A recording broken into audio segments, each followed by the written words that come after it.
American Enterprise Institute scholar, and Richard Fowler, nationally syndicated radio host. Both are Fox News contributors. Gentlemen, good to have you with us tonight. Good to be with you, Martha. I think a lot of people felt that initial statement from Congressman Gutierrez was inexcusable. To call a retired four-star general who lost his son in battle. He's a Gold Star parent who's served for 45 years in the United States military. Richard, your thoughts? Yeah, I think there's a big problem. You should never attack a Gold Star family. I think the president learned the lesson of never attacking a Gold Star family. And here's the thing. I think the blame for repealing DACA lands squarely on one person's feet, right? And that is in one person's hands or feet, however you want to put it. And that's President Trump's, right? President Trump was the person who made the decision to repeal DACA.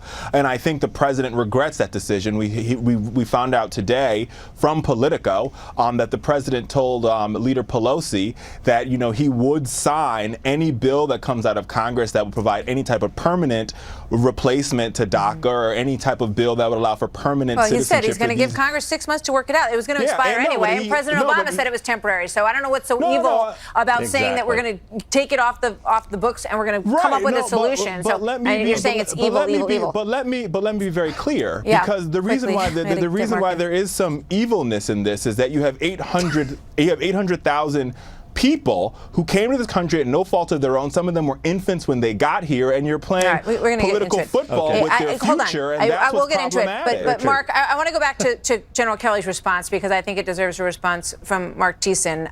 You know, if you're measuring class in terms of the way you express yourself, I think General Kelly was the winner in this showdown. Oh, no doubt. And look, that statement from Congressman Gutierrez, that wasn't like an off-the-cuff remark that he made in a fit of anger. That was a written statement he put out. He thought about that, put pen to paper and put that out, which is absolutely appalling. So, I mean, his statement was outrageous. But quite frankly, what I found outrageous is this feigned liberal, anguish over the DACA decision. Donald Trump is pro-dreamer. He's said from the very beginning, before the inauguration, he wants to work something out to help the dreamers stay. DACA is unconstitutional. Okay? Even Barack Obama admitted he doesn't have the authority to suspend deportations as president of the United States with executive action. So it was being challenged by attorneys general that were going to sue, and it could have been overturned in the court. So what Donald Trump has done, he could have just gotten rid of it and started and let the chips fall where they may. Instead, he gave Congress 6 months to do its job and to pass some legislation. And he said that he wants to work with Congress, wants to work with Nancy Pelosi. I don't see what's evil about that, Richard. It's time for the resistance to grow up. The president of the United States has reached out his hand to Democrats and said, let's work something out to help the dreamers. Do you people hate Donald Trump so much that you're not even willing to do that? No, wait, let's be very clear. This is not about the resistance. This is not about Democrats. Yes, it is. No, let me be very clear. President Obama has tried to pass the DREAM Act, and Republicans stood in the way of passing the DREAM Act. It's Republicans that is stopping.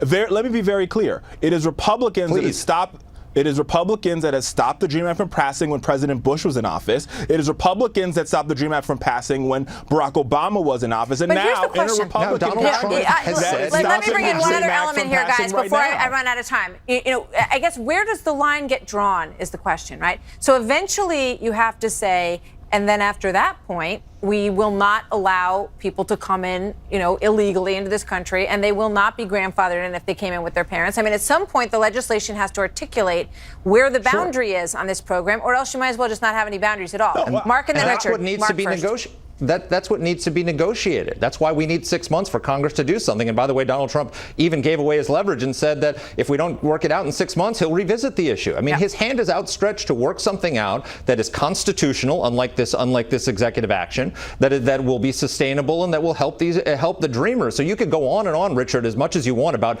George Bush and the Republican Congress. You've got a Republican president right now saying, let's work together. So why don't you take his hand? There's no need to negotiate here. The word dreamer is the negotiation. These are individuals that came to this country from age 0 to 15. They have committed no crime, right? Most of them are either in school, they're working, or they're serving in our military. So if someone comes in next year or the year after that, Richard, in the same circumstances, they do not qualify to be a dreamer. I gotta go. They don't qualify to be a dreamer. Taking me down here, guys. Thank you very much. Still to come.